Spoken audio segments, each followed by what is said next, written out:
Today I'm going to be telling you about all the books I read in the month of May. Unfortunately, it was another not great reading month for me, but I did end up with a couple standouts near the end of books that I really did enjoy, so it's a lot of less than wonderful books that I had to get through to get there, but I'm still glad that I got there. So as usual, I'm going to go in that order of my least favorite to my most favorite books, and I'll tell you about all of the ones that I DNFed, read and regretted, and read and enjoyed.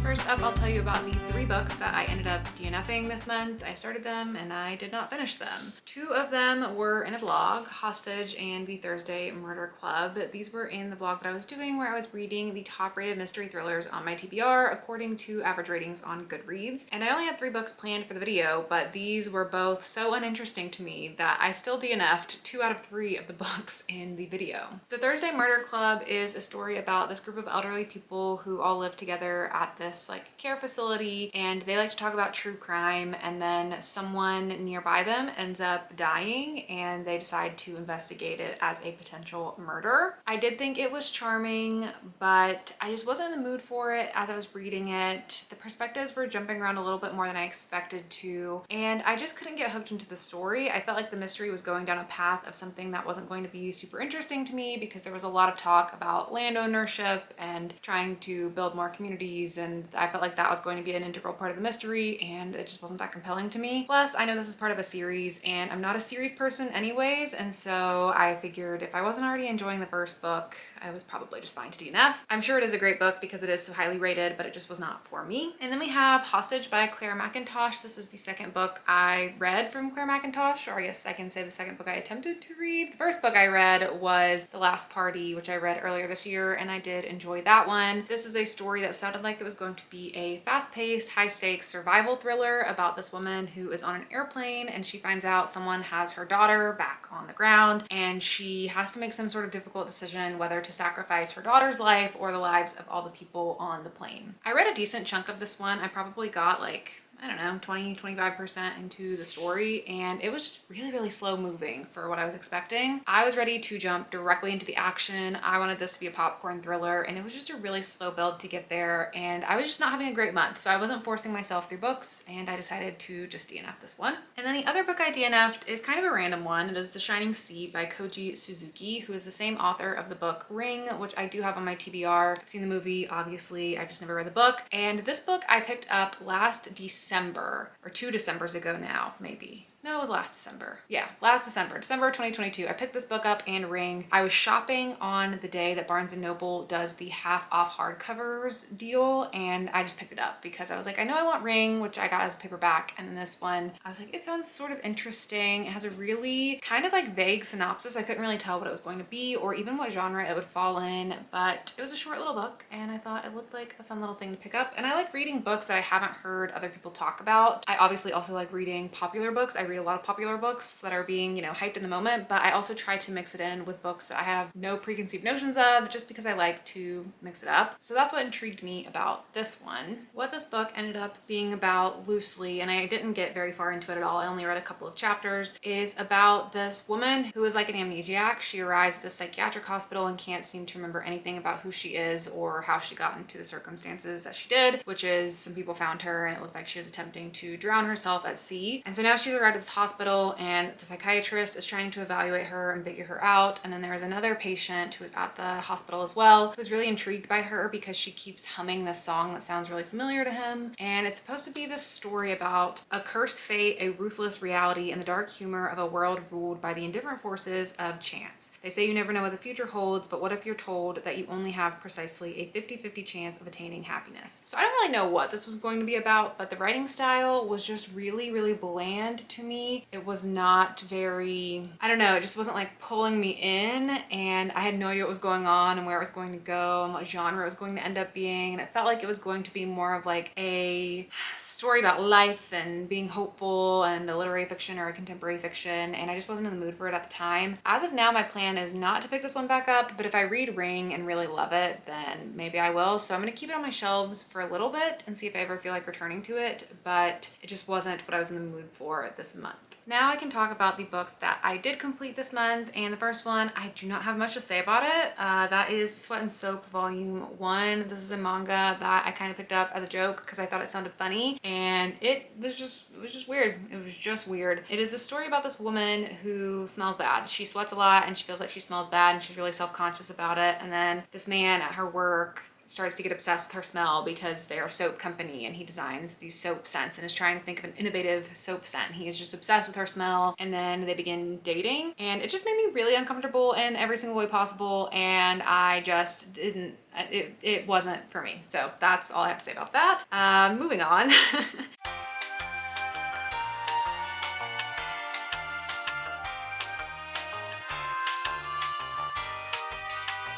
I am dumb. I got like midway through the video and I just realized I was forgetting about 2 whole books that I read this month. How did I forget about 2 whole books? I don't know, but they were not physical books that I owned. They were arcs that I read as e-books on my Kindle. Technically on my iPad if we want to get technical, because I use the Kindle app on an iPad because I don't own a Kindle. But anyways, I read digital copies of 2 books, and so I kind of forgot about them. Both of these books were featured in a reading vlog that I did where I was reading arcs of new thriller and horror books. And so I do talk about my full thoughts and feelings in that video as well, but I will also mention them briefly here. The first one is The Other Mistress by Shanora Williams. This is the first book that I've read from this author, and so I wasn't entirely sure what to expect of it, and I'm pretty sure that I ended up leaving it not rated by the end of the video because I just didn't have a good experience with it because of the nature of the direction that it decided to go and my own personal comfort level with how it was portraying what it was portraying in the story, which I know is a super vague statement, but I'm trying to avoid going into spoiler territory because it's really like the main reveal that I personally did not enjoy the way that it came to life in the story, and so I can't really talk about it without completely spoiling the book. But this is a domestic thriller about this woman who is married to this man, and she finds out that he is cheating on her with not just one but with 2 different women, and then she befriends one of the women and they kind of work together to try to ruin the relationship of the other mistress with this man because she just wants to get her husband back. Generally, I will say my experience with the book was going okay. I was interested in it. It was reading fast-paced. It was a interesting enough setup for me. If you don't mind reading stories about cheating spouses and those sorts of domestic thrillers, then, you know, everything was going fine. It really truly was just the direction that it went that made me personally uncomfortable. And I also just really could not get behind the main character because she just wants her husband back the whole time. And I'm like, girl, why are you going to these lengths for this man who's cheating on you with 2 different women and you're just trying so hard to get him back? Like, just let him go. You know, why would you want to be with someone like that anyway? So it was kind of hard for me to sympathize with her throughout the story, and then yeah, and then the direction it went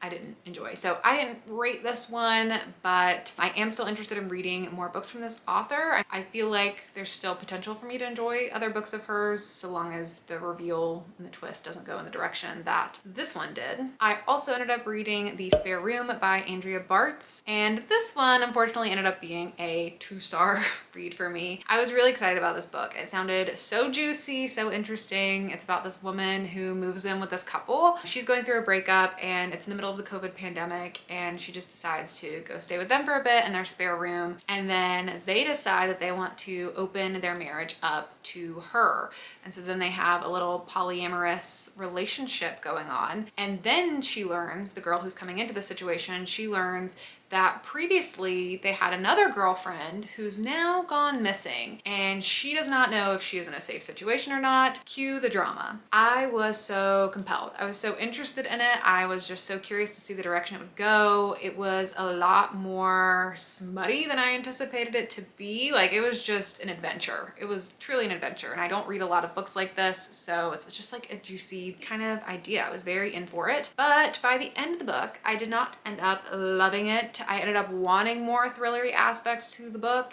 and kind of similar to The Other Mistress, this was another main character who I couldn't totally get behind and connect with her desires and how she was handling fulfilling situations. As she grew increasingly uncomfortable with the situation she was in, she wasn't like doing anything to get herself out of it, and she was just making the situation worse for herself. And I don't know, I just could not get behind her and all of her decisions. And then the direction that the book went, I just wanted more. I wanted more thrills, I wanted more twists, I wanted, you know, less of a woe is me kind of romance going on for so long. And so it ended up being a bit disappointing by the end, but I am still interested in this author. This is only the first book that I've read from Andrea Bartz, and I've been interested in other books of hers in the past as well, so she is still on my radar. I will still read other books from her. Unfortunately, this one just was not a win for me. Next up, we have The Younger Wife by Sally Hepworth. This is now the third book I've read from Sally Hepworth. I believe I've read The Soulmate, I read The Good Sister, and yeah, I think The Younger Wife is now the third one that I've read. And Sally Hepworth books are just easy breezy good times for me. I just enjoy them. They're just fun. They're just a good time. But I'm placing this one here in sort of this middle section. Honestly, like a lot of the books I have to talk about this month are kind of mid to me, like around a 3 or a 4 star. I have just enjoyed everything I've read from Sally Hepworth so far. She writes sort of like dramatic suspenses about people just living their normal lives, and then something crazy happens to them and they just have to get through that while going through their normal lives. So they're more like domestic stories. They're nothing too incredibly dark. And I just really like her writing tone and the way she builds her characters. She just has a really cool writing style. I really like it and I really enjoy her books. This one is a story about a younger wife who comes into the picture. There is a man named Stephen, and he has 2 daughters with his former wife, who is now suffering from dementia, and he ends up meeting someone new, a new woman he wants to marry who is much younger. She's like the age of his daughters, and the daughters think that there's something fishy going on with this woman wanting to marry their dad, who is so much older. And I had to check the synopsis to see if it tells you what happens, because I can't remember if it did, but essentially something bad happens at the wedding and you're trying to kind of piece together what happened, who's suspicious, and what's going on in this family full of secrets. I will say this was probably the least memorable Sally Hepworth for me so far out of The Soulmate and The Good Sister. Those I just remember a little bit better. This one didn't have a ton going on. Like, it's probably my least favorite that I've read so far, but I still enjoyed it. I still had a good time with it. It's just not the first one I would recommend if you were looking for a Sally Hepworth to read. I would say either The Soulmate or The Good Sister. I really enjoyed both of them.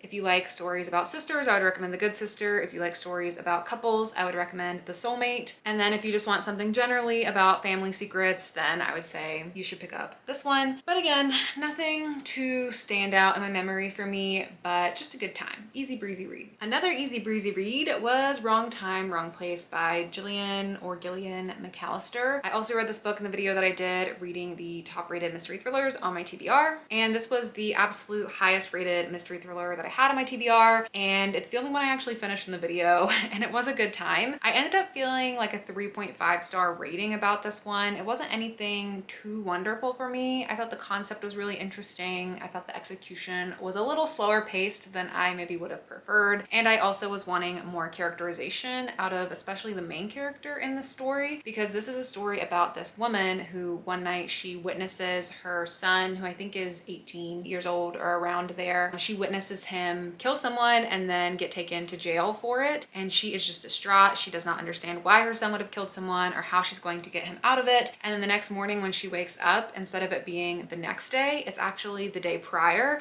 And she keeps waking up further and further back in time. So it's kind of like she's going backwards in time to try to solve the mystery of what event happened to spur her son to end up killing someone. I thought the concept was great. It was really original. It really hooks you and pulls you in, especially after like the first 100 pages. I do think the beginning is a little bit slow because it's kind of like getting you comfortable with how the story is going to work, because it is a little bit confusing to understand, like, if you're going backwards in time, how do her actions in a given day impact the greater narrative as a whole. And so it was giving you some time to get comfortable with that and to settle into the characters before a lot of reveals started happening. And so the middle part was probably my favorite part of the book. The beginning and the end were probably my least favorite, but generally this is a really highly loved mystery thriller. It was a Reese Witherspoon book club pick. It was the highest rated mystery thriller on my TBR. So I don't think it's a bad time at all. I just wasn't necessarily as impressed with it as I expected it to be after seeing it get all of this praise. But if you want more of my full thoughts, you can check out that vlog because I talked all about all of my thoughts that I had in every single portion of reading the book. It took me on a little bit of a journey, and I talked more about how I got to my final rating in that vlog. Next up is Maeve Fly by CJ Lead, which I also read in the reading vlog where I was reading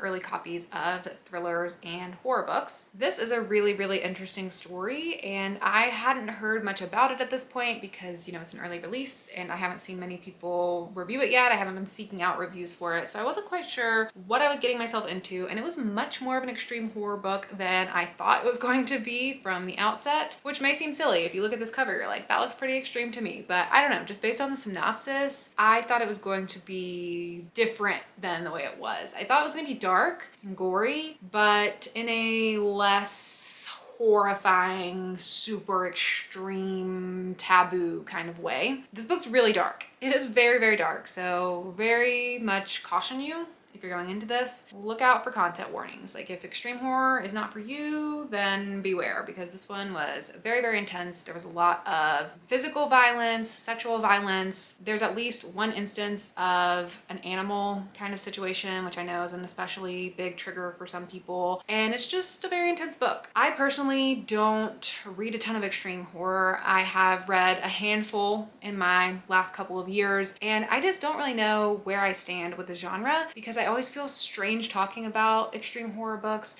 I don't know like what I'm hoping to get out of them by the end. Do I want to be traumatized? Do I want to be disgusted? Do I want to elicit feelings of shock? I don't know. And then like if you do, what's the point of that? Does there need to be a point? Is that entertainment? What does that say if it's entertainment? I don't know. Like I don't know how I stand on extreme horror. Not to say like I don't judge anyone who reads extreme horror or who says they enjoy extreme horror. I just don't personally know my relationship with it at this point. And I thought this was a compelling read. It pulled me in and it got a lot of reactions out of me. This was pretty intense. It was a pretty intense one for me. What this is about is this woman who's working at Disney as Elsa, and she ends up just like spiraling into depravity.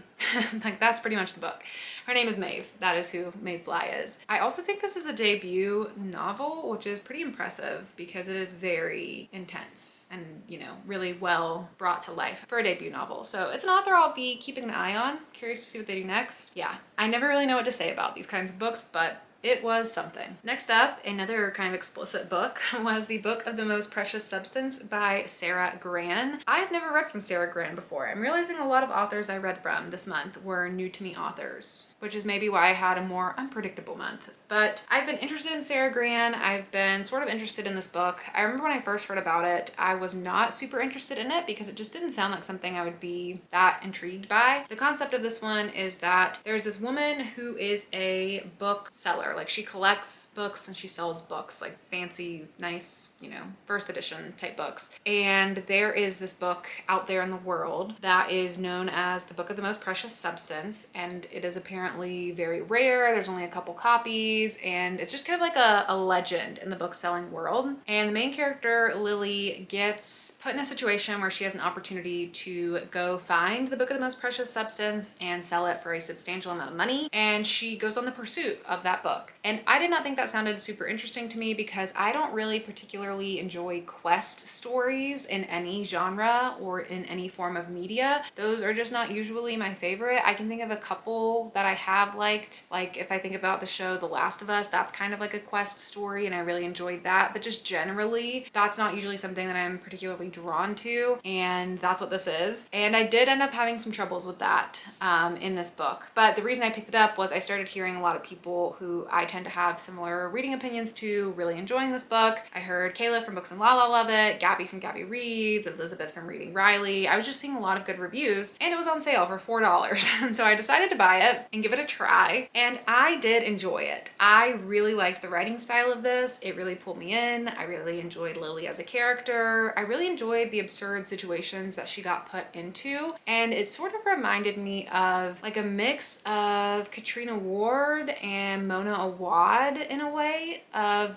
just the vibes of the story and the way that it was told. However, because it was a quest story, it was a little repetitive to me and it felt like it dragged on quite a bit because a lot of the book is Lily and she ends up partnering with someone to help her, going to different people to learn if they know anything about the book. What do they know about it? Oh, they know this person. Let's go talk to this person. Oh, they know this person. Let's go talk to this person. And so it's a lot of just like jumping around to different people and just talking about this book. And there is more backstory introduced about Lily's life. And I found that so interesting. Like she has experienced this awful tragedy in her marriage and just the story that was going on there and how that propels her decisions. I wanted that to be explored more. I wanted more psychological exploration of what was going on in this book, and a lot of it was plot driven, I felt like, and if it would have gone deeper in the character studiness of it, I feel like I could have really loved it, but it ended up being like a 3.5-ish experience to me. I'm so glad I read it. I will definitely be reading from Sarah Gran again, and I will say there's a lot of sex in this book because the Book of the Most Precious Substance is a book about sex magic, and I personally don't have any issues with that. I found it really intriguing, but it is a pretty explicit book, so it kind of feels like it doesn't feel like just a horror book. It doesn't feel like a romance, but it is erotic. And there are elements of mystery and thriller in it as well. So it's kind of hard to put in a box, but that is just a really big part of the narrative of what the book is about. So I thought that would be important to say as well,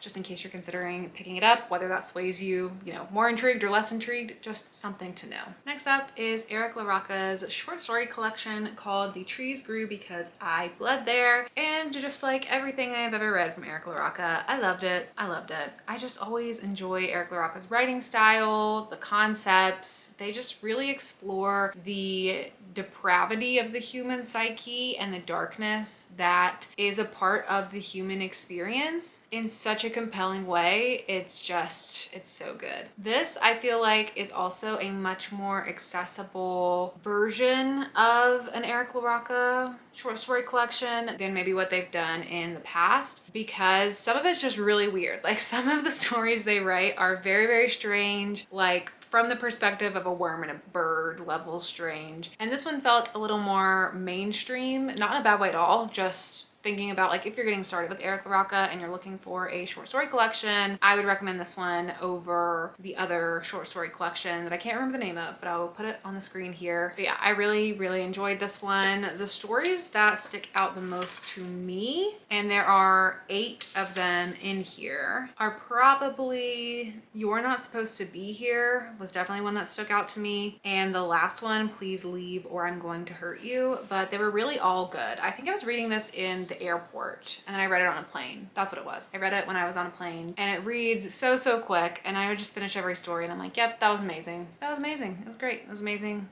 Good story, just does no wrong. Highly recommend. If you've read from Eric LaRocca before and enjoyed their works, you're definitely gonna enjoy this one as well. They're all so wonderful. Next up, I read the new Riley Sager book, The Only One Left. I was somehow lucky enough to get an early copy of this. I don't know what I put out into the universe to make that happen, but it was amazing and I was very thankful for it. And I did make a dedicated reading vlog to this book, so if you want to see my full experience and hear my full thoughts without any spoilers, then you can check out that video to see all of that. But this is a thriller book that is about this woman named Lenora Hope, who is kind of like a Lizzie Borden type of character. She is said to have killed her entire family when she was younger, and now she is very old and requires a caretaker. You are following the story of the caretaker who's coming in to take care of her and the relationship that they start to form as Lenora starts to tell her story to the caregiver, and the caregiver is trying to decide whether or not they can trust Lenora's version of the events and whether or not she is innocent or guilty for the murders of her family. This was a very compelling book. It was a very fast read. It kind of reminded me of several other books, which I talked about in that reading vlog, but the main book it reminded me of is probably Verity by Colleen Hoover. So if you enjoyed that book, I would definitely recommend picking up The the only one left. And I will say, I feel like people tend to be pretty split on which Riley Sager books they really enjoy and which they don't. I am definitely very split on which ones I enjoy and which I don't. And I will say, if you enjoyed Home Before Dark and Lock Every Door and The House Across the Lake, then I think you are more likely to enjoy The Only One Left. That is at least how I have felt about Riley Sager's stories. But this one was very gothic. It was a very slow burn mystery trying to uncover the past, and it thankfully was not overly concerned in a romance, which I was very excited about. But yeah, it was really good. It was such a fast read. It was creepy. It made you not know who you could trust, which I always love in my stories. But the end was really, really silly.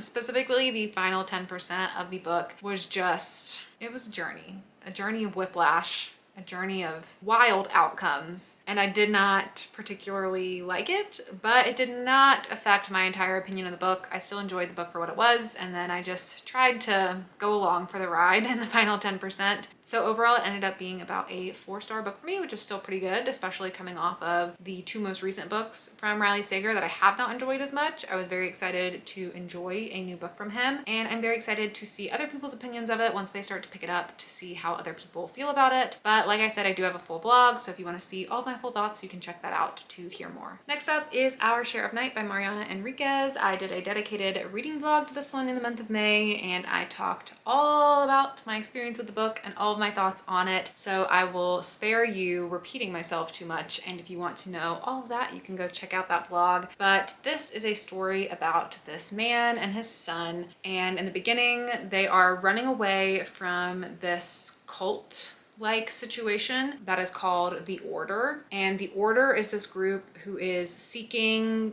eternal life. And you're following Juan and Gaspar in the beginning of the book as Juan is trying to get Gaspar away from the cult. Previously, his wife has died, and there's some mystery around that. And then you just follow the 2 of them throughout the years in this very long book to see what their journey is like, and you're learning more about their history, how they got into this situation, and then what's going on in the aftermath of all of that. I was really surprised that I enjoyed this as much as I did, because it is spanned across a large set of years. It tells a long story, and that's not always my thing, but I really, really enjoyed the characters in this one. I just thought they were brought to life so amazingly, and I just love the portrayals of what you will do for your family in this story. And it's a lot of just real human horrors. I wasn't sure what type of horror book this would be, especially because there's a cult mentioned and like eternal life, and you know, this kind of looks like a monster. I wasn't sure which direction we'd be going in, and there is part like supernatural horror in this, but a lot of it is just like human psychological horror, which is my favorite type, and I had a really, really good time with this. This is, I think, the second thing I've read from Mariana Enriquez. I think I've started one of her short story collections in the past, but I don't think I ended up finishing it, and I will now definitely be going back and reading more from this author, because the way that the writing was done, the way the characters were brought to life, it was all just so, so good. And for being a very long book, it read pretty quickly. It did not feel as long as it was, and I was hooked in the story. There were some parts that felt like a little longer than they needed to be. Like, I'm not gonna say it was the perfect book, but I had a really good experience with it. And lastly, my one singular 5-star book that I had this month was The Chain by Adrienne McKenty. This was my book club pick for my members book club, and we recently had the book club discussion. So if you are part of my membership and you missed that, or if you decide to join at any point, I do have a playlist with all of my previous book club discussions for my members book club that you could go back and revisit. This book I was excited to read because last year The Island by Adrienne McKenty was one of my favorite thrillers of the year, and this year The Chain by Adrienne McKenty might make it up to the top of my favorite thrillers of the year, because it is definitely a standout from what I've read so far this year. This is a story about this organization called The Chain, and the concept of it is like a kidnapping situation. So it starts with this woman's child being kidnapped, and in order to get her child back, she has to kidnap someone else's child and then get them to kidnap someone else's child, and then she'll get her child back, and it goes on and on and on. And if at any point anyone messes up, there is a blowback that will come back down the chain until, you know, they figure things out So once you are in the chain, you are stuck and you are basically paranoid for the rest of your life. This was such an intriguing thriller. It gets going right from the beginning. It is so fast paced. It is the definition of a popcorn thriller. It's so cinematic. I loved it for all of the same reasons that I loved The Island so much last year. And I was kind of nervous about this one because I've had it on my shelves for years. This book came out in 2019 and I've heard people say that they really enjoyed the first half of this book, but that they didn't enjoy the second half as much. And so the whole time I was kind of thinking that. I'm like, God, yeah, the first half is so good. Like, is it going to be ruined? Is it going to go in a stupid direction? And I didn't think it did. I really enjoyed the second half of this story as well. I can acknowledge, like, it's definitely not the perfect book. There are so many characteristics of it that I can see why someone wouldn't like it,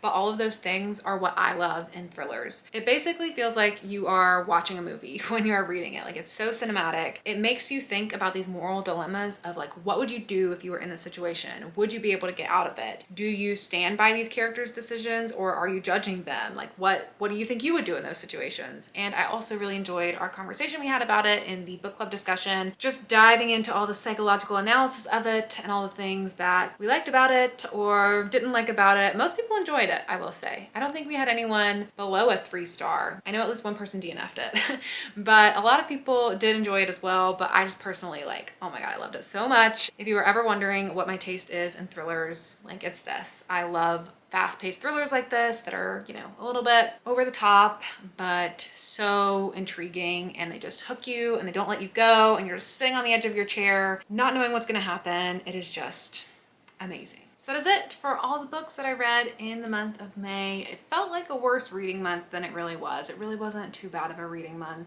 but hopefully you found something new to add to your TBR from this video, or something that convinced you to not waste your time on a book that you don't think you're gonna enjoy anymore based on my opinion of it. Let me know down in the comments below if you plan on picking any of these books up, and let me know what is your favorite book that you read in the month of May. But that is it for me. Thank you so much for watching, and I'll see you all in my next video. Bye.